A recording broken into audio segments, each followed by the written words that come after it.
Leave your cameras on if you'd like, that's up to you, but we are going to get started here. My name is Davin Waite, and I work with the Historical and Cultural Society of Clay County. If you're tuned in right now, you have found our Earth Day presentation of Moorhead's Wild Murie Brothers, or let's see, the Murie Brothers of Moorhead and their passion for nature, a digital lecture offered by Professor Mark Harvey and the Historical and Cultural Society of Clay County. Before I introduce our speaker, let me first thank everyone for joining us tonight. At HCSCC, we are driven first and foremost in our effort to promote local history and historical literacy. We appreciate your interest and your support.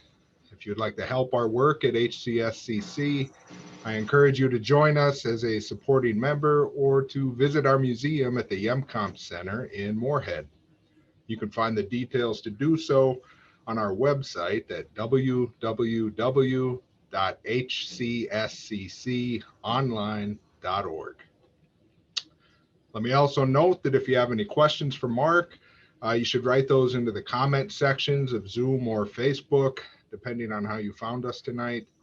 I'll gather those questions throughout the talk and moderate a short Q&A session at the end. My final note, many of us in Fargo-Moorhead have followed recent discussions of Indigenous history education, and as that history is closely intertwined with our notions of wilderness, we do want to acknowledge that Clay and Cass counties are part of the traditional homelands of the Dakota, Anishinaabe, and Métis. Many other tribes, such as the Crow, Cheyenne, Plains Cree, Mandan, Hidatsa, and Arikara, have also called this region home throughout history. Tonight, we hear from a Moorhead historian and department chair of history, philosophy, and religious studies at North Dakota State University. He is the author of A Symbol of Wilderness, Echo Park and the American Conservation Movement, and Wilderness Forever, Howard Zahniser and the Path to the Wilderness Act. He's also one of the few local historians who regularly shifts our gaze to the relationships between humans and wilderness. Tonight, he'll talk about two other Moorhead environmentalists, Olaus and Adolph Murie. Welcome with me, Professor Mark Harvey. Mark, it is to you. Thank you, Davin. I appreciate it. And I want to begin by thanking Davin and the folks at the Clay County Historical and Cultural Society for all their support for this, and Davin for all his technical expertise in getting us hooked up. And I also want to say thanks to my spouse, Gretchen Harvey, who has done an enormous amount of research on the Murie brothers, especially their early life in Moorhead, and who has given me the benefit of her research and notes and her support during my preparation of this talk. And thanks to all of you for joining this lecture and Q&A, which I look forward to. The Murie brothers of Moorhead and their passion for nature. And if my PowerPoint works, it advances, we should be all set. At the moment, it's not cooperating, so there we go. That's what I want. So here is the primary subject of our talk tonight, Adolph and Olaus Murie. People who were close to Adolph called him Ade, as I do here in the headline caption. They were half-brothers who grew up in Moorhead in the late 19th, early 20th century, and then who went on to have distinguished careers as wildlife biologists, conservationists, and leaders in efforts to preserve and protect wildlife in national parks and particularly American wilderness areas. This is a big story. It may be bigger than what I might prefer, but I think there is value in having a broad overview in their lives. Specialists might well focus on their particular studies of predator prey or their wilderness advocacy, but I'm going to kind of give you the whole story. And I sort of have this talk divided, at least in my own mind, in three parts. Part one is their early life growing up in Moorhead. Part two is their education and their field studies, primarily in the 1920s and 30s, though Adolph does that his whole life. And part three is the focus of them, and especially of Olaus and Margaret Murie, on wilderness preservation and wilderness protection in the 1940s, 50s, and early 60s. So that's the plan, but the story of these two half-brothers begins right here in Moorhead in the late 19th century. And of course, it begins with their parents, Joachim Murie and Marie Frimensland, who migrated from Davik, Norway in 1888 and came to the United States and to Northwest Minnesota, where they settled and where they were married almost as soon as they arrived. I might say here just at the outset that in talking about the early family history, there's a lot we know about it. There's also things we don't know. There's lots of little facts that are hard to pin down. But again, we sort of have a good general outline of this early family life. Joachim and Marie, soon after arriving, bought a homestead north of Moorhead with Marie's brother, Enric. This is a somewhat odd picture to show because it was clearly taken well after the fact. They bought this homestead, they acquired this homestead and presumably built the home in 1889, but this was obviously taken much later when the house looks rather run down. There's also a car in the picture, and the car certainly would not have been there in 1889 or for some years after. In any case, it was this house where Olaus Murie was born, the first of 6 children. He was born on March the 1st, 1889. And in the subsequent 10 years, Marie had 5 other children, not all of whom survived. A son, Martin, was born in July of 1890. But who died in infancy. In 1892, Marie had twin boys, one of whom they named Martin, and the other, whom they named John. John also died soon after birth. A daughter, Marie, was born in 1894 and died in 1895. You may be wondering why these children all died. I can't give you a good answer to that. I don't know that we have definitive answers for that. In 1895, the father of this clan, Joachim Murie, also died at age 37. And we think he died of tuberculosis, which was, of course, one of the great terrible illnesses and maladies of that time. And it would not be the last time that a member of this family died of tuberculosis. Marie Murie now remarried a few years later in 1899 to a Swedish man from Moorhead who made his living as a bartender, we think. And his name was Ed Wikström. And they were married in April of 1899, at which point Marie was now Marie Wikström. But alas, 2 months after that, Ed Wikström died of tuberculosis, and then Marie, who was now widowed for the second time in 4 years, changed her name back to Murie. And finally, her son Adolph Murie, spelled with a PH, was born in September of 1899. So as of the fall of 1899, Marie Murie was a single mother with 3 children. And here is a photo taken a few years later showing Olaus at about 16, assuming that this was in fact 1905. The second son, Martin, who would have been 13, and Adolph, who would have been about 5 or 6. Right about that same time, in 1905 or 1906, they adopted a girl named Clara, who entered the family as an infant. And then in 1909, Murie officially adopted Clara. And then Clara grew up in Moorhead, went to school in Moorhead schools, Concordia College, and indeed lived with the family when they were in Wyoming in the 1930s. After which she went to Alaska and was married and had children of her own. I tell you all that now because I don't know how easily I'll be able to get back to Clara in the rest of this whole story. And the dog's name, by the way, was King. And I don't know if there's a connection here or not. Gretchen can tell me later. But Olaus Murie had a teacher in Moorhead, Miss King, who encouraged him in his artwork. So one important thing to know about Olaus, and I'll show you some of his art later, is that he was a very accomplished artist.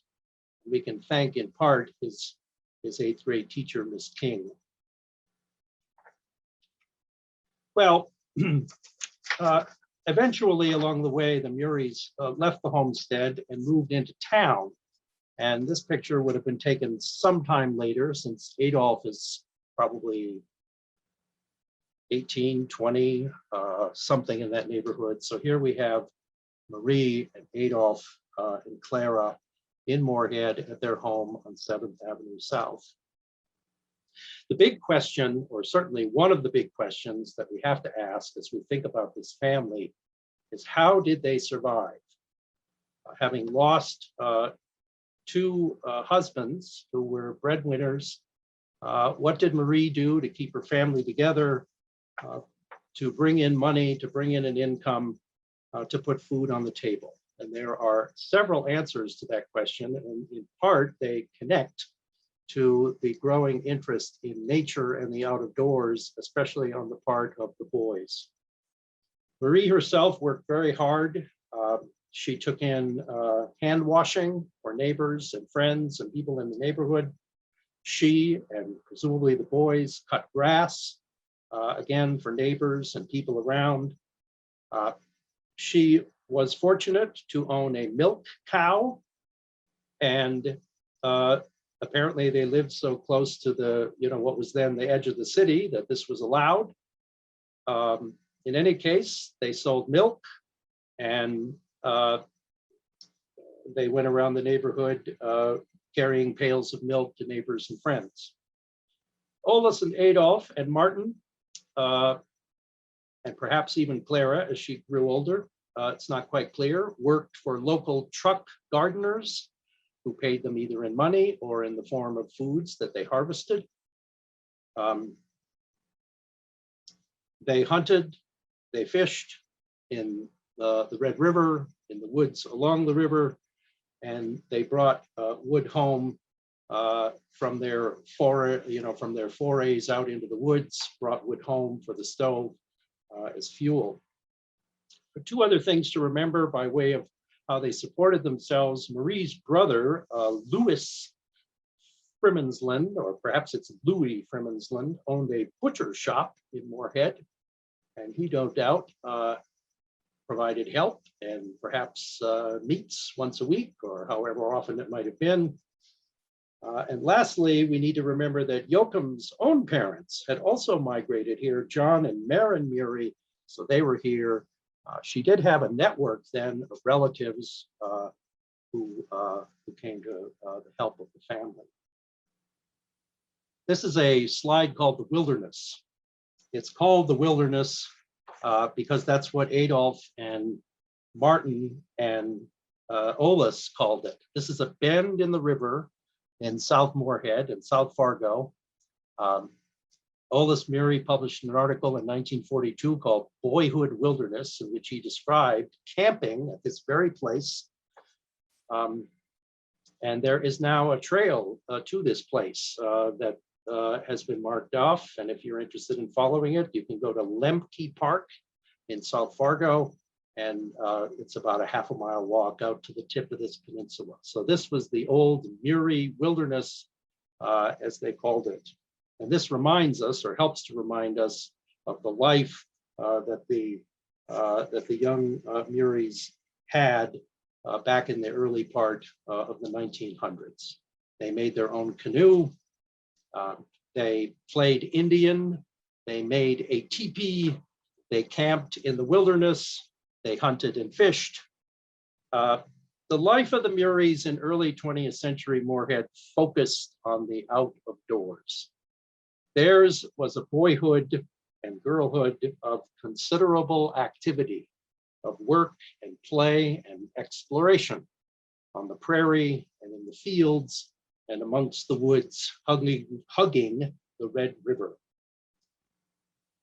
We boys spent much time along the Red River, Olaus recalled in later years, fishing, swimming, going through the woods where we found raccoons, red foxes, mink, and all the other things that go with unmodified wilderness. I want to read you another quotation from Olaus. Olaus Murie came back to Moorhead in 1963, about 9 or 10 months before he died, and he spoke at Concordia College. He delivered an address called Man Looking at Nature. And I just want to read you a few sentences from this. We were close to the out of doors, and our life was interwoven with knowledge of natural things. We learned to know the characteristics of ash and oak and elm and box elder. Ash trees made excellent poles for fences and wonderful homemade bows when we played Indian. Many of the basswoods had a hollow at the base where woodchucks and a cottontail rabbit could find shelter. Old elm trees had a big broken limb high up or some defect, which made a downward cavity. Here we would find an occasional raccoon. We looked for the telltale claw marks on the bark. Thus, with most things handmade, with very meager resources, we lived a simple, but I believe the happiest kind of childhood anyone could have.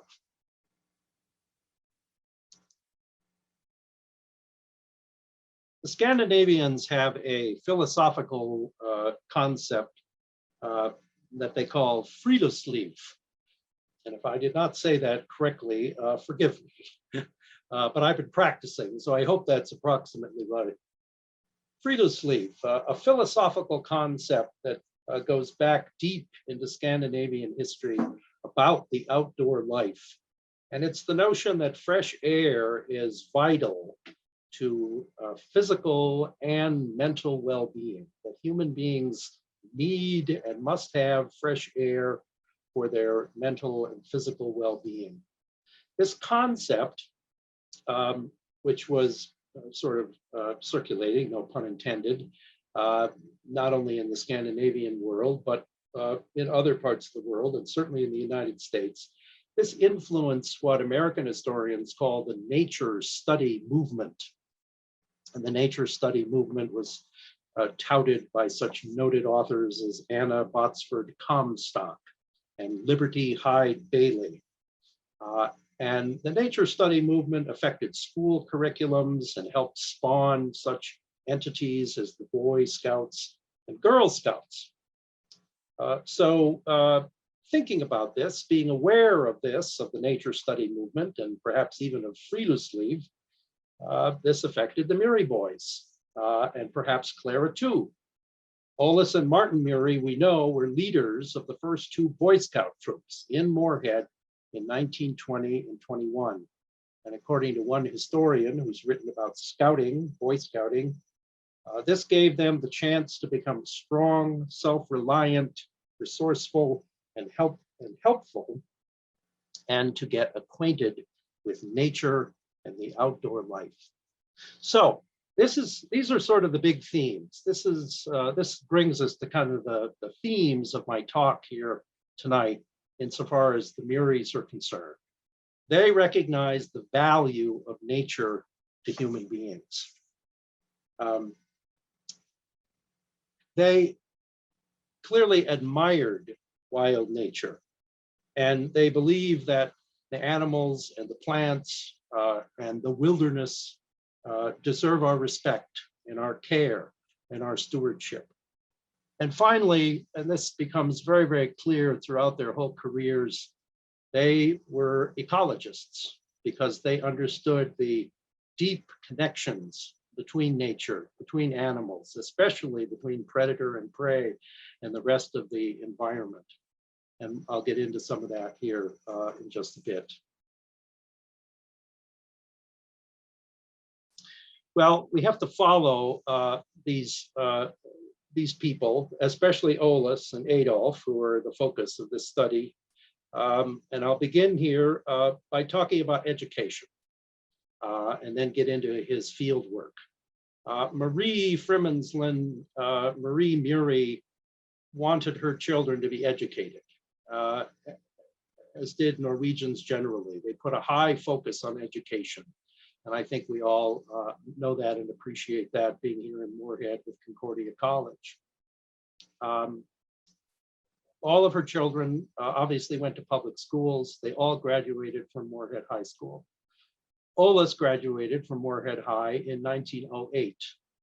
And in the fall of 1908, he went to Fargo College, a private college of the Congregational Church, which was near Island Park in Fargo.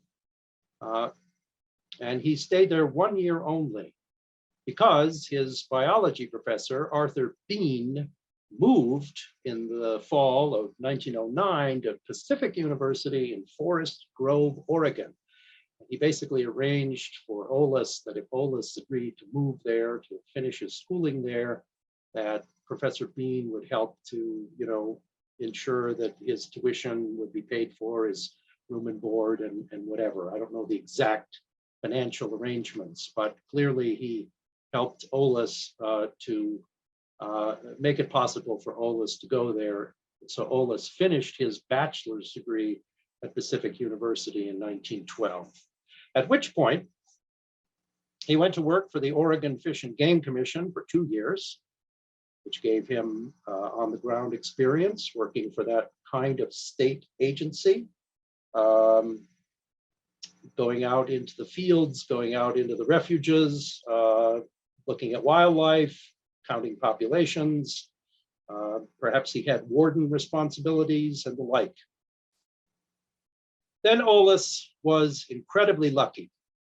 And I say lucky because he was not the person initially scheduled to go on this Carnegie Museum trip to Hudson Bay, but whoever was supposed to go had to cancel at the last minute. And so Olaus joined 2 expeditions to the Canadian North and Canadian East. The first was to Hudson Bay and James Bay in 1914 and 1915. And the second was to the Labrador Peninsula, pictured here in 1917. The expedition to the Labrador Peninsula involved 700 miles of travel by water, by canoe.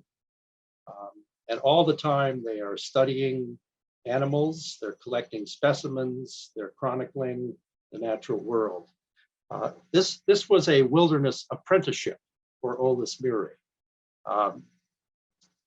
This was a place where he learned the fundamentals of cataloging, of collecting, sort of the rudiments of how to be a field researcher and a field scientist. This was his exposure to the amazing, scenic, stunning, and wild Northland. And I use the word wild advisedly because, of course, it was inhabited by indigenous peoples. And all of his life, Olaus Murie was very aware and concerned and involved with indigenous people who inhabited these landscapes. After the Hudson Bay expedition, while Olaus was living in Moose Factory, he wrote a letter to Oscar Rusnus, who was an employee at the Moorhead State Bank. And here's Friluftsliv again. He said, "I wish you could leave your bank and spend some time with me here. You would not have much practice in your Norwegian, though." But you could forget for a time that civilization exists and enjoy a little free roaming life in the woods. I know I will feel the better for it when I get back. Well, in the meantime, his brothers, Martin and Adolph, continued their schooling. Martin graduated from Moorhead High School in 1911. He went to Fargo College. He graduated Fargo College in 1914. And after college, Martin worked as a photographer or for a local photography firm, studio in Moorhead. So he was learning photography. He also obviously hunted. And for a while, he started a kind of a fur trade, fur enterprise, fur farm in Funkley, Minnesota, which is up near Lake Bemidji. And this is a whole story unto itself that Gretchen has worked hard to try to develop and understand better exactly where and what. But that's what Martin did after college. Adolph, in the meantime, graduated Moorhead High in 1918, at which point he went to Fargo College. And he went to Fargo College for 3.5 years, but then in 1921, Fargo College closed its doors. Apparently, the college had struggled for years with not enough enrollment, with not enough funding, and they finally had to close. It might have been 1922.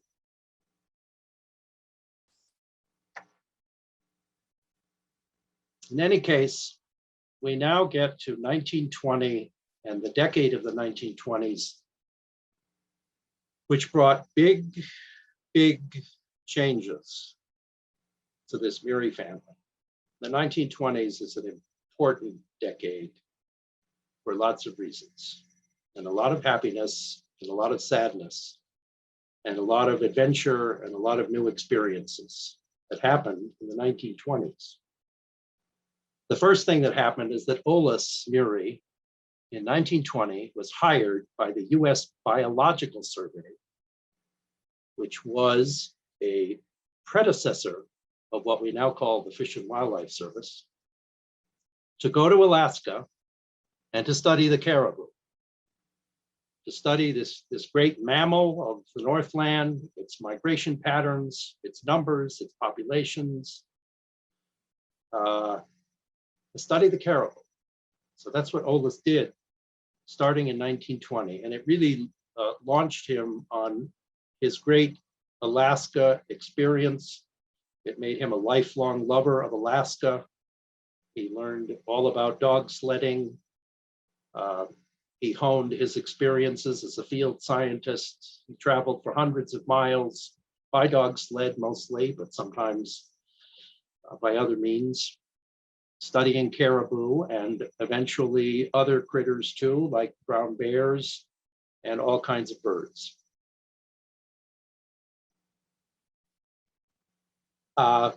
Originally,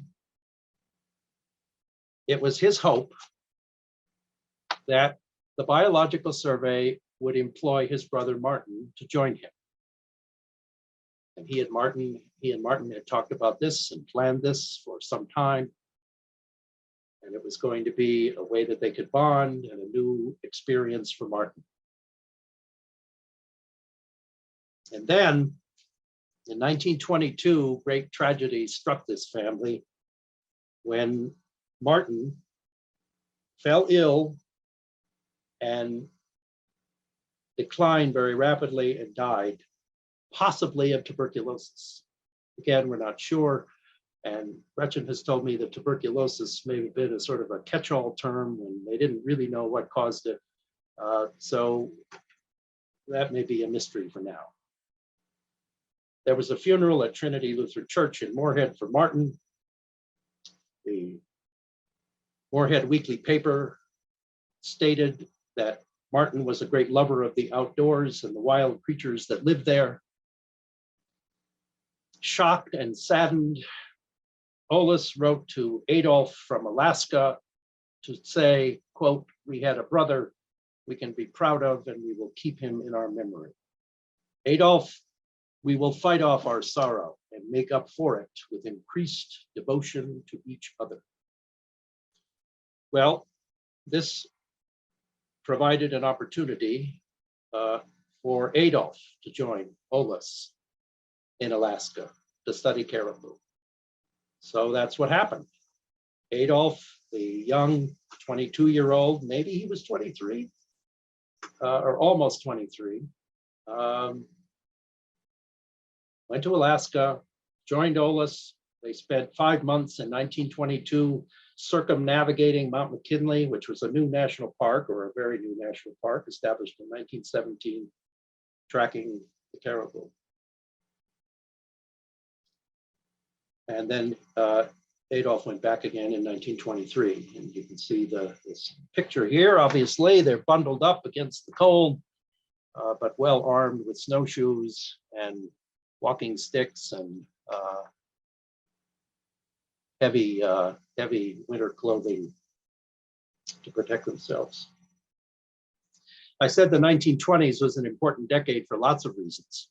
When Adolph was in Alaska in 1922, he met an 11-year-old girl named Louise Gillette, who apparently took a fancy to him and he to her, although there was an age difference, obviously, and she was 11.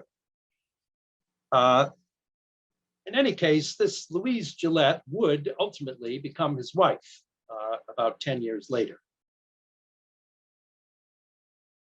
But Louise Gillette also happened to be the half-sister of one Margaret Thomas, with whom Olaus had become acquainted and was falling in love.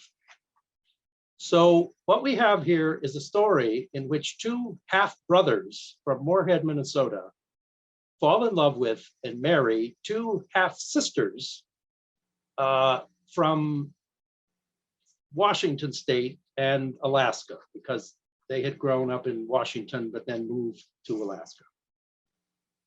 And all of this unfolded, that is, the marriages and the family connections and the children unfolded in the 1920s and early 1930s. The story of Olaus and Marty Murie, Margaret Thomas, who becomes Marty Murie, is very fascinating. Margaret Murie graduated with a business degree from the University of Alaska. She was the first woman to graduate from the University of Alaska.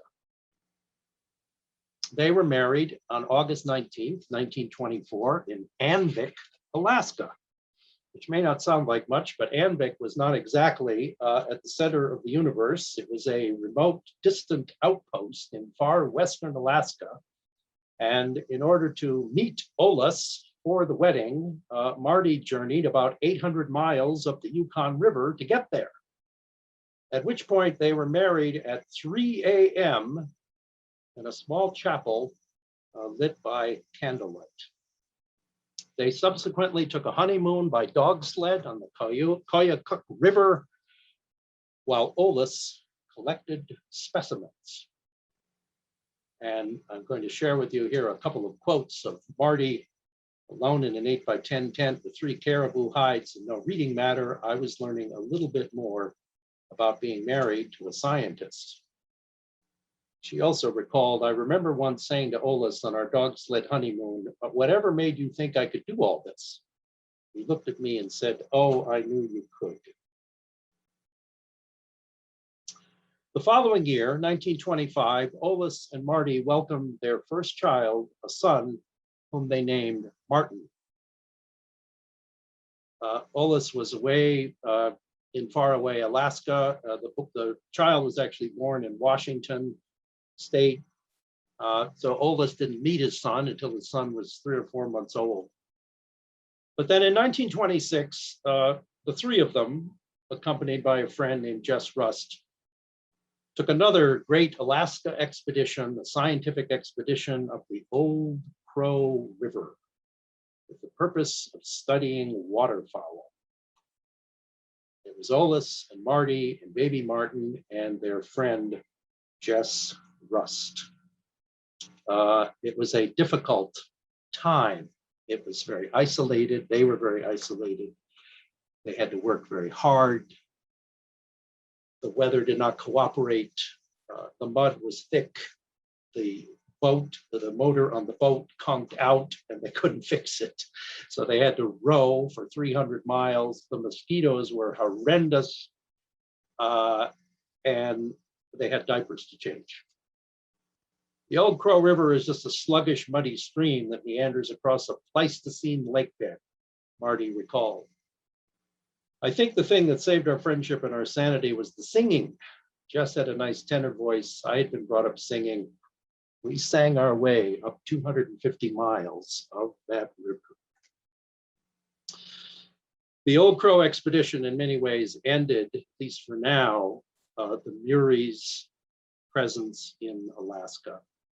Because in 1927, the Biological Survey told Olaus, we're going to move you to Jackson Hole in Wyoming at the base of the Tetons. And we want you to go there because you've been studying caribou, but now we want you to study elk. And the move to Jackson Hole in 1927 was another one of the important events of this decade of the 1920s. This would become the home of Olaus, Marty, Adolph, and Wheezy, and their children, and indeed Murie and Clara, who show up about 1930, and Murie spends the rest of her days there as well. But the initial focus for Olaus anyway was the great elk herd of Jackson Hole. You've been out there, you know that right near the town of Jackson is what's called the National Elk Refuge. There's a long and very complicated history of the National Elk Refuge. But the short version is that the elk come out of the mountains, the Tetons to the north and west, and the Absarokas to the north and east, and the Gros-Ventres to the east. They descend out of the high mountains in the winter. They come down lower where they can get feed. So they congregate there, and there's so many of them, there were so many of them, and still are so many of them, that the Fish and Wildlife Service feeds them. In any case, Olaus carefully studied the elk, their numbers, their breeding. He specialized, I believe, in studying the kinds of diseases that afflicted them. And he did this for years and years, and he became a renowned authority on this species.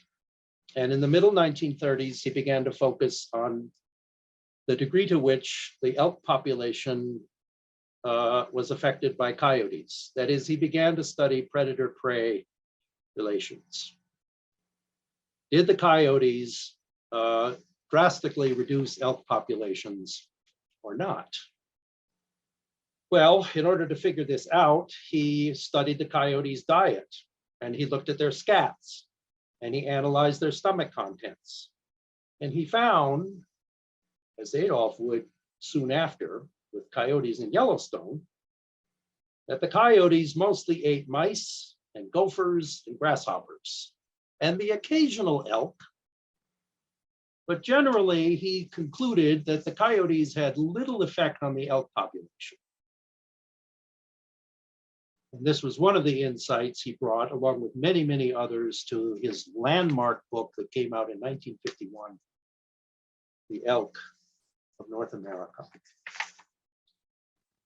One must remember that this period of time, 1915 to 1930, and really well after that, was, according to one historian, the golden age of predator control.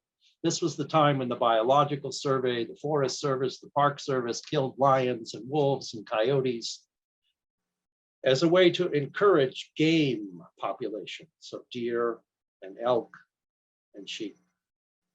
And so during this time, the 1920s, 30s, there were rising numbers of critics of Aldo Leopold, of Joseph Grinnell, University of California, Berkeley, of the Society of Mammalogists, and certainly of the Murie brothers, who basically began to say that they believe that predators played an important role in ecosystems, that if you kill all predators or kill many predators or too many predators, you're going to have explosions in other populations. You're going to have too many elk, too many deer, and they're going to starve to death because they're going to eat all the range. They're going to eat all their food sources. This was the major insight that Adolph Murie had himself.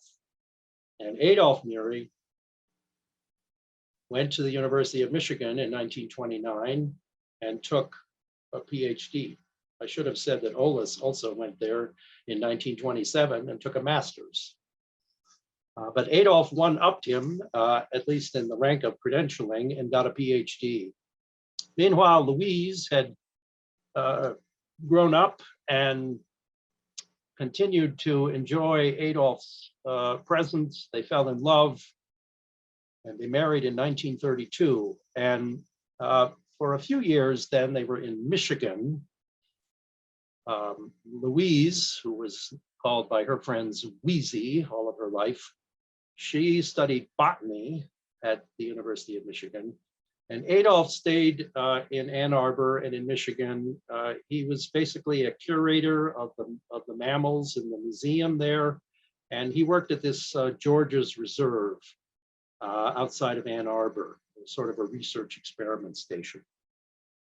And then Adolph, in 1934, hired on with the National Park Service in the Wildlife Division.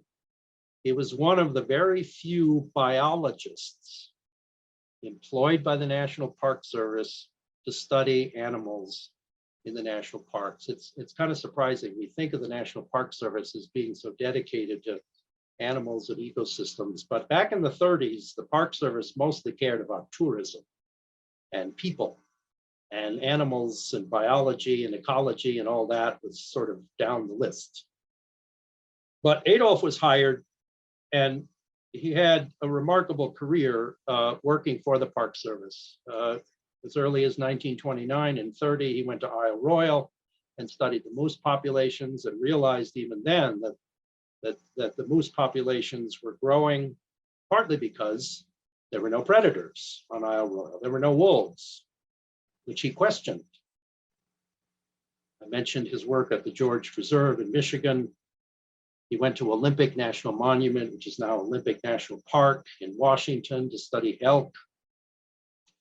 And then he went to Yellowstone for 2 years to study coyotes. And he very much duplicated or carried out a similar kind of research program that Olaus had done in Jackson Hole. He examined thousands of specimens, or that's the wrong noun, thousands of droppings, coyote droppings, to figure out what they were eating, to figure out their diet. And he figured out that they were mainly eating rodents and mice and pocket gophers, and relatively few bighorn sheep and antelope and deer. So the big question that he was trying to find out was, to what extent were these other animals, these game animals, who could not be hunted in the park, but who obviously traversed the boundaries outside the park, to what degree were the coyotes adversely affecting these game populations? And some of those game species their numbers were dropping. But Adolph concluded it's not the coyotes that's doing that, it's the fact that they don't have enough winter range. The problem is inadequate winter range and not coyote predation. This was not a message that the Park Service necessarily welcomed, because even then the Park Service still had a pretty dim view of predatory animals. Adolph Murie then went to Mount McKinley in Alaska for 2 years to study wolves. And this was an important study in what's now called Denali National Park, and then called Mount McKinley. The hunters in Alaska, the big game hunters who came in, enjoyed hunting Dall sheep, but the Dall sheep numbers were declining, And they didn't know why, but many of them suspected that it was because there were wolves that were killing them. So Adolph was sent to find out, what's the relationship between wolves and Dall sheep? Now, I am about to make a decision here. And the decision is that I am not going to show you a 7-minute video clip, which I wanted to, but I'm running on here longer than I thought.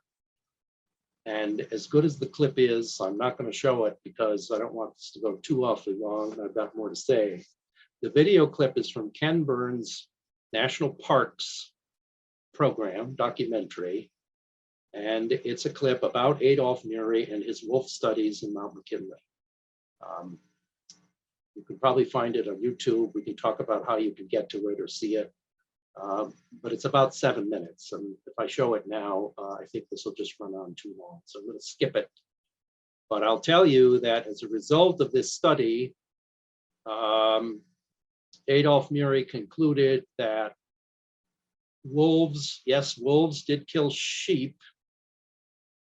but primarily they killed the old, sick sheep, and that it would be a mistake to continue to eradicate many or all wolves in Mount McKinley because this could have adverse effects on the ecosystem. So again, similar to the coyote study, he was pushing back in a very strong way against the notion that predatory animals serve no function and should be, removed. His study, a landmark study, was called The Wolves of Mount McKinley, and it came out in 1944. And it was a very important work in this whole field of predator-prey. Well, let's go back to Jackson Hole. Here's the whole family. Clara, and her mother Marie moved to Jackson Hole, and they were all one big happy family there for a while. Adolph, Olaus, Marie, Clara, Marty, Wheezy, and there are obviously some grandchildren here in the picture. By this point, 1932, Olaus and Marty had 3 children. Martin, Joanne, this must be Martin here, and this must be Joanne, and this must be baby Donald, who was born in 1931. They called it the pumpkin house because apparently from certain angles and when the sun was just right, it sort of looked like a pumpkin. In any case, Jackson Hole and the Tetons was of fundamental importance to the Muries, not only because they lived there, but because they loved the place and because the place itself was a place that they fought for. Grand Teton National Park was established in 1929, but it's a more complicated story because that protected the mountains only and not Jackson Hole, not the flatlands. And the Muries believe, well, the flatlands, Jackson Hole, is ecologically part of the mountains, so it's got to be added to the park. So what happens in the 30s, Olaus conducts a biological survey. He does some contract work for the Park Service. It's a big, long story, but essentially John Rockefeller Jr., who's a millionaire, decides to buy thousands of acres of land in Jackson Hole from ranchers and homesteaders who are willing to sell. And then he donates this, or tries to donate it to the Park Service. And once the local people found out that a multimillionaire from back east was buying up all this land, they were outraged because, first of all, they didn't want this land to be removed from the tax base. And they didn't understand at that time that tourism was ultimately going to be the moneymaker. A lot of people who didn't see that back in the 1930s. So there was enormous controversy in the 30s and 40s about Jackson Hole, these land purchases, and whether or not the park was going to be expanded. But Olaus, Adolph were in the vanguard, especially Olaus, of supporting expansion of the park. And the park was enlarged in 1950 to include the flatlands of Jackson Hole. In part because this place was their home and was so important to them, Olaus and Adolph got together in 1945 and they bought an old dude ranch called the STS Ranch. And today it is called the Murie Ranch. And the Murie Ranch today is a kind of almost sacred ground, if you will, for conservationists and wilderness people and national park people. But this was the Murie home for many, many years, indeed for many decades. This home here was the home of Olaus and Marty. This cabin here, the home of Wysie and Adolph. They had their own little dude ranch of cabins, of rustic cabins at the base of the Tetons. And to wake up every morning and look up at the Grand is my idea of heaven. I'm not sure about you.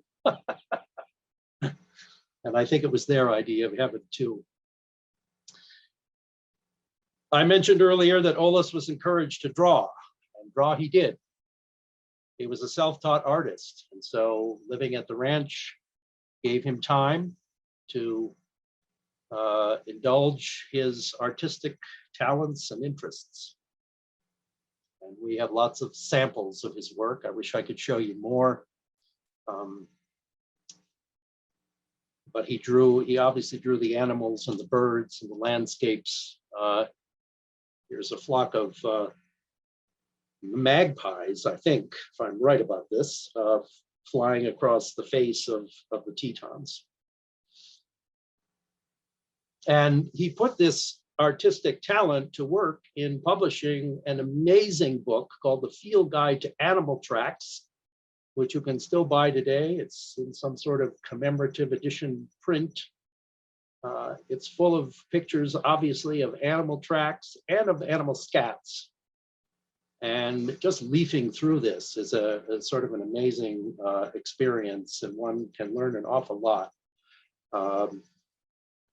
about tracks and critters.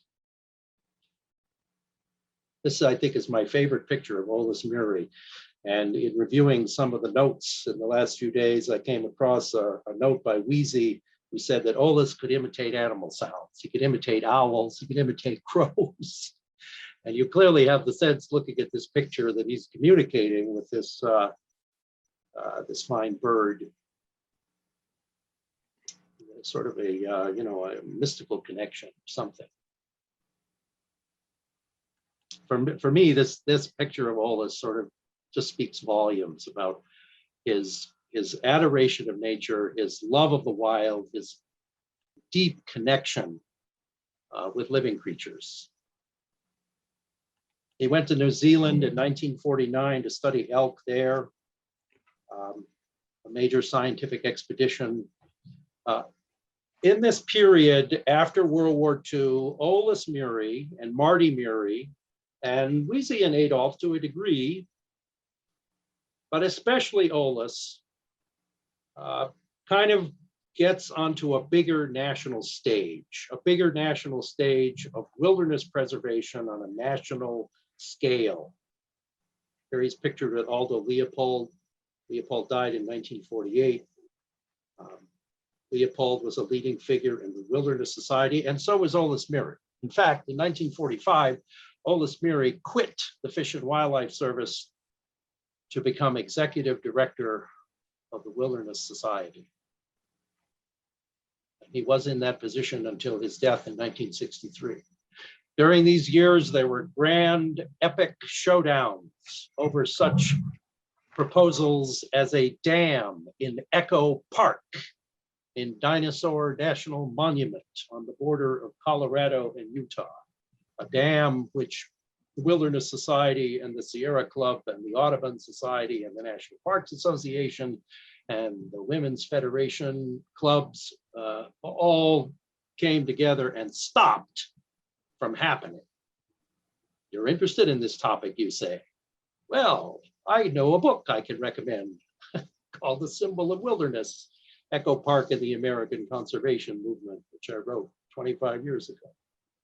Picture on the right shows Olaus and Supreme Court Justice William O. Douglas and Harvey Broom on the left, walking along the C&O Canal in 1954. The old canal was being threatened by a highway, A lot of his people interested in historic preservation and walking wanted it saved, and they walked the whole length of the canal, which I think is almost 200 miles. So it was this incredible hike as a way to bring public attention to the menaced canal, and the canal is saved.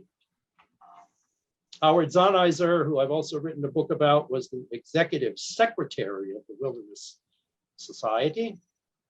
So Murie and Zahniser were sort of partners in all of this. Zahniser was the guy who stayed in Washington at the Wilderness Society headquarters. He kept the correspondence. He edited the Living Wilderness magazine. He organized the annual council meetings. So he's doing sort of all the administrative work. Olaus, who's the executive director, he gets to live in Moose and the Tetons, and contribute sort of his big thinking and big ideas to the whole effort of wilderness preservation. Olaus gave 3 lectures at his alma mater, Pacific University, in 1953. It is a fragile thing, this natural wilderness.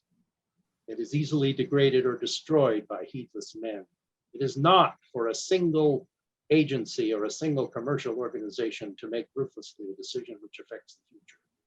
Surely it is wisdom to guard the original material on which our culture is founded and save some of it. Olaus was very ill in 1954 with tuberculosis. He spent almost a year in the Jewish hospital in Denver recovering. But after he recovered, in 1956, Olaus and Marty went on one of the great epic wilderness outings of our time, or of their time. And that was the incredible, amazing trip to the Sheenjek River Valley in northern Alaska in the summer of 1956. They were studying this area for possible protection as a wildlife refuge. And they spent a number of weeks there walking, cataloging, photographing. Obviously, Olaus is painting and sketching. They identified species of birds and mammals. They saw grizzly bears. This was an enchanting time in the Sheenjek, and it was an experience that stayed with them the rest of their lives. One of the people who was with them was Robert Schaller, and I liked what he said, that Olaus taught me in his quiet way to observe and to appreciate many aspects of wilderness I had formerly overlooked. Untiringly, he roamed the valleys and mountains, collecting scats, sketching, and taking copious notes on everything which came to his attentive eyes. And of course, he kept sketching, painting. You 3 people. You come on somebody. Here's another quotation of Olaus. I won't read the whole thing. I'll just focus on what's in green. Those who want wilderness should be privileged to go there and find it undisturbed. Those who desire other kinds of recreation should be provided with such facilities. We are not all alike. Let us by all means have diversity in our culture, a freedom to choose. So this was one of Olaus's arguments for wilderness preservation and protection. Some people want to go to a park in a car. Fine, great, wonderful. Let them go in a car and enjoy nature. But some people want to road this area. Some people want to hike. Some people want to have an experience in a wild area without roads, without cars, without mechanical intrusions. And those places are valuable too. Olaus and Marty together worked to help set aside the Arctic National Wildlife Refuge, which President Eisenhower did in 1960, and then it was expanded by Congress later. And for years, off and on, it has been eyed by big oil as a place to drill. Margaret Murie wrote Two in the Far North in 1961, in which she looked back at their experiences in the Sheenjek and on the Old Crow River and Alaska. Olaus and Adolph found themselves back in Mount McKinley in 1961. This was the same year that that earlier picture was taken that I showed you at the outset. Adolph, lest we forget him, was still hard at work. I mean, Adolph was not the public figure that Olaus was in the 50s and 60s. He didn't give speeches. He didn't write a lot of articles for conservation magazines. He didn't testify in Congress, but he was continuing to do scientific work, particularly on grizzlies in Mount McKinley. And his book was published after his death. He also published A Naturalist in Alaska in 1961, and the artwork on the cover of that is you know who. Wheezy herself, I mentioned earlier, was a botanist, and she compiled a book on the flowers of Mount McKinley, which she explains here. She refers in the last sentence to a booklet. I have to confess, I'm not quite sure who published this or when it came out, but she was quite an authority on the wildflowers of Mount McKinley.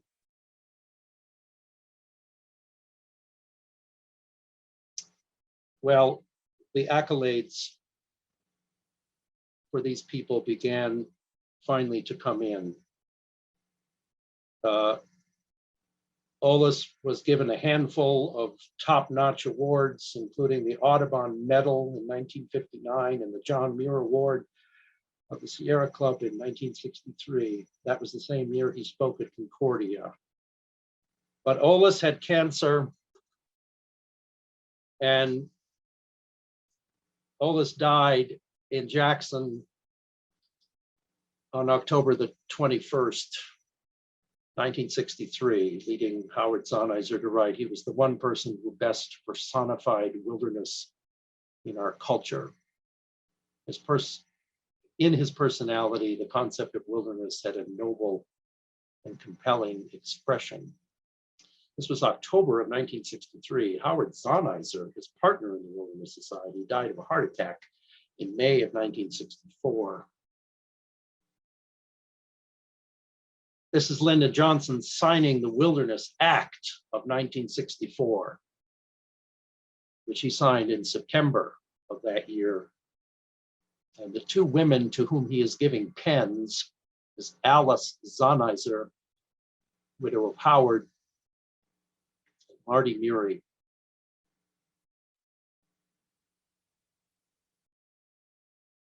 The Wilderness Act, for which Olaus and Howard and Marty and Wheezy and Adolph and many other organizations had worked, established the National Wilderness Preservation System, including part of what's now the Boundary Waters Canoe Area. And initially in 1964, it was a little over 9 million acres. Wilderness areas permanently protected from roads, motorized vehicles, and even such equipment as chainsaws. The National Wilderness System now is 111 million acres. That may not be exactly right to the final figure, but it's pretty close. I think it might be a little higher than that now. You'd like to read more, you say? Well, I recommend Journeys to the Far North. I recommend Two in the Far North that Marty published that I showed a few minutes ago. Marty Murie lived 40 years after Olaus. And this is another whole story unto itself, because she became a kind of a leading figure in conservation, continuing to press for wilderness and park protection in Alaska. And like Olaus before her, accumulating her own awards. She too got the Audubon Medal. She too got the John Muir Award. She got the Bob Marshall Award from the Wilderness Society. And in 1998, President Clinton gave her the Presidential Medal of Freedom. She died on October 19th, 2003, which is almost exactly 40 years to the day after Olaus died. She was 101. Wiese also lived to be 100. She remarried. I should say that Adolph died in 1974. Wiese remarried Dr. McLeod in Jackson. And Wiese died then in 2012.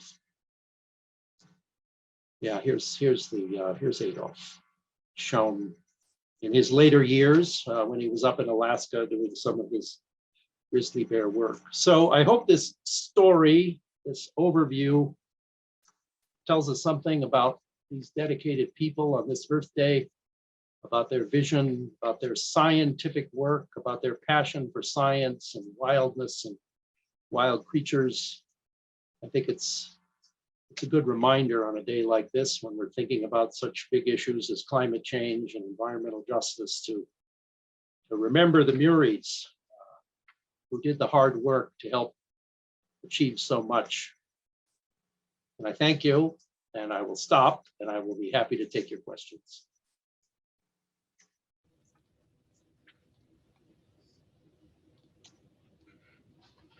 Thank you, Mark. We have a few questions here. I have a few questions of my own as well. Get rid of a maybe easy one. Do you know if the Murie house on 7th Street South, is that still standing? Is that? Well, that's a matter of debate. And I can't speak with a lot of expertise to that. Gretchen has done more work on this. But my understanding is that there's one point of view that I think Mark Peel holds, that it's not the same house. And he may well be right, because Mark is an expert on a lot of this. So no reason to doubt Mark. I don't know if there's a definitive answer to it, and Mark could probably speak to that better. So it's a little unclear. Probably not. Mark, I know you are in the audience out there, so if you do want to jump in, feel free. If you do jump in later. We have another question from Mary. She's wondering if Olaus and Bob Marshall knew each other. Bob Marshall from the Wilderness Society, I believe. And if they had a relationship, what was it like? Well, that's a good question. I have no doubt that they knew each other, but I do not know how well they knew each other. My friend James is on here, and he might know. James, or do you know? I honestly don't know if they knew each other well or not. I don't think they did. I think they kind of operated in different circles. But Olaus was an early member of the Wilderness Society, and Marshall was one of its founders. So one would certainly think they knew one another, but I don't know how well they did, and I don't know that they really spent time together. I'm not aware that they did. Okay.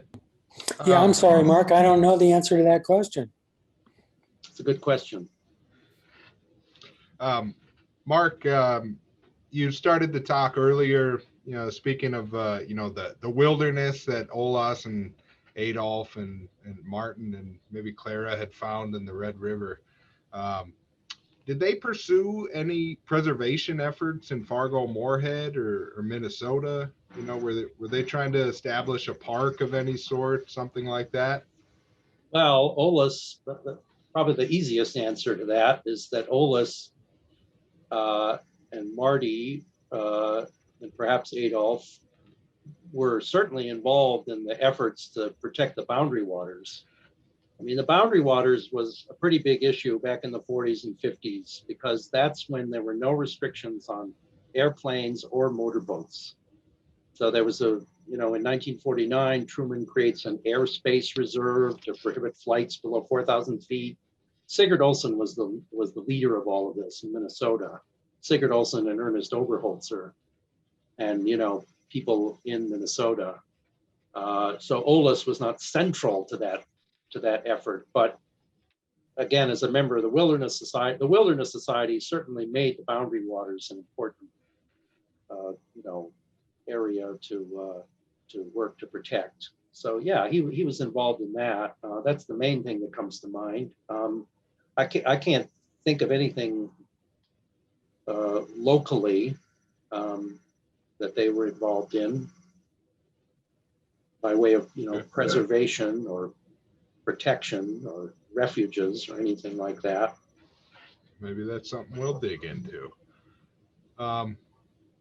I'm thinking of some of the early conflicts in nature preservation, preservation versus,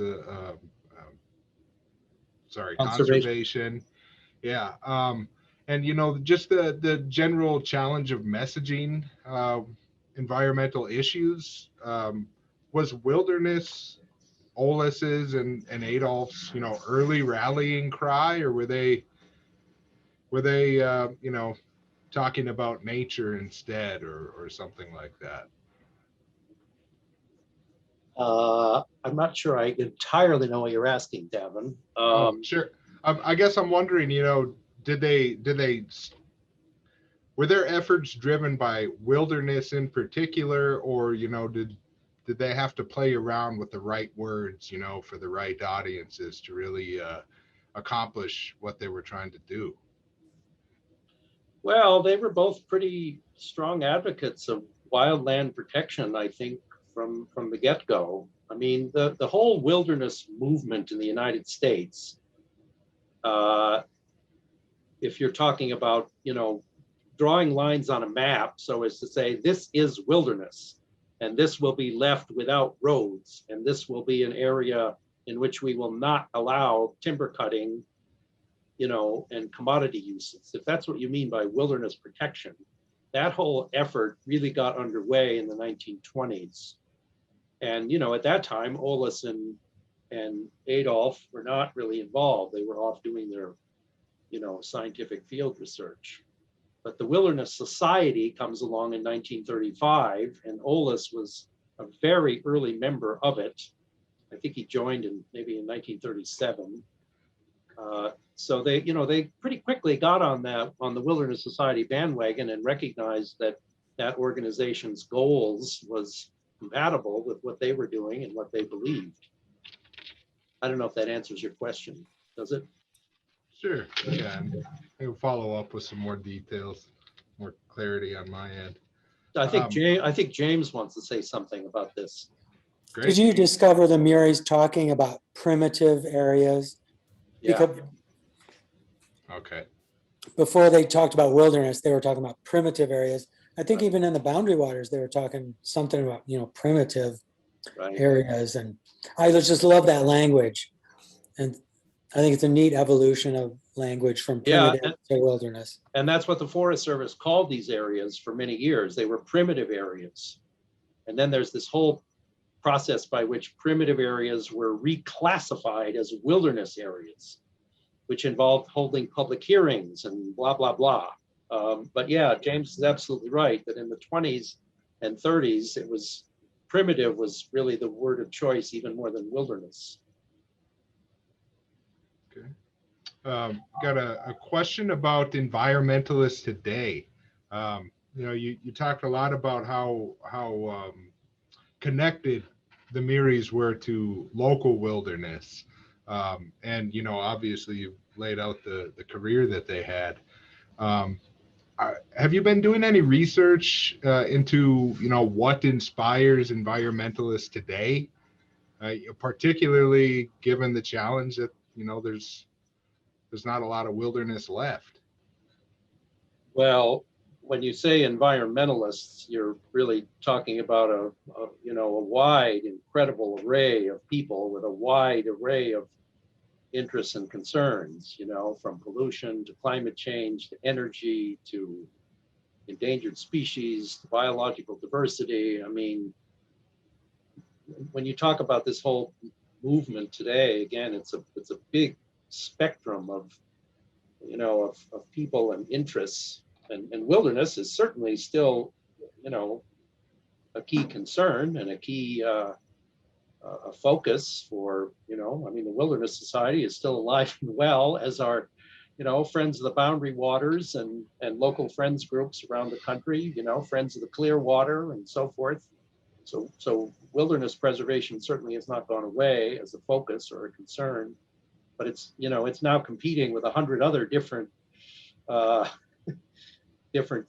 concerns and interests. What makes a person an environmentalist? That's a different question. And you would get 100 different answers to that, depending on who you asked. You know, I think a lot of people today are certainly getting engaged because of climate change. And obviously climate change is, you know, the elephant in the room nowadays, and the thing that's driving a lot of attention politically and environmentally. But you know, it's still an interesting question. What makes you an environmentalist, or what makes me an environmentalist? You know, you would get a different answer to that if you went around this room and, you know, surveyed everybody. I kind of do that with my environmental history class. I ask them that, say, well, how come you're interested in nature? How'd you get interested in this? And a lot of people would say, well, I grew up, you know, fishing in the local river and I loved it, and I got interested in fish. Or I went hunting with my dad, and, you know, I got interested in deer or elk or whatever. I got interested in all this because when I was a kid in the 60s, my parents, you know, took me and my sisters from Manitowoc, Wisconsin on Lake Michigan to the Grand Tetons. And we started hiking and canoeing and rock climbing, and it was an amazing experience to go out to the Rockies and experience this incredible place. It's one of the reasons why the Muries resonate with me, because, you know, I used to work in Jackson Hole, and I spent time with James Pritchard in Jackson Hole, and Gretchen and I got married in Jackson Hole, and I've climbed the Tetons, and, you know, it's a place that's near and dear to my heart, as it was for them. Okay. Let's see, we got, I'll add a note here from my colleague, Mark Peel. Let's see.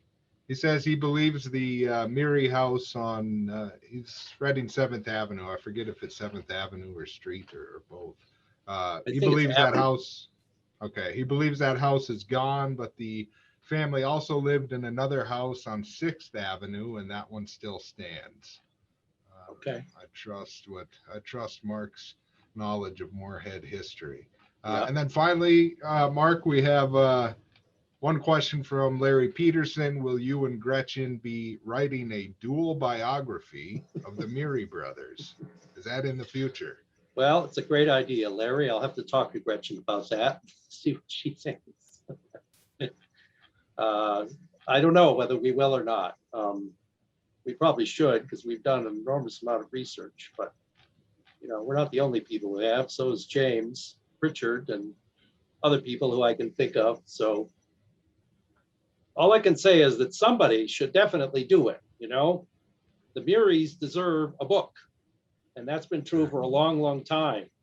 But it's complicated too, because how do you do it? You just do Olaus? Do you do Olaus and Adolph? Do you do Olaus and Adolph and Marty and Weesey?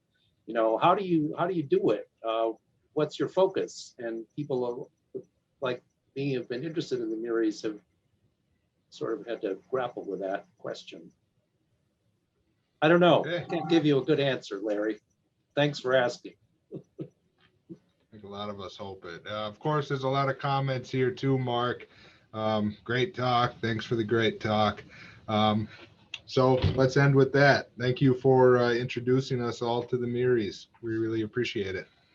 Well, I appreciate all of your coming and attending and your good questions, and many thanks to you all. Have a good night, everyone. Take care.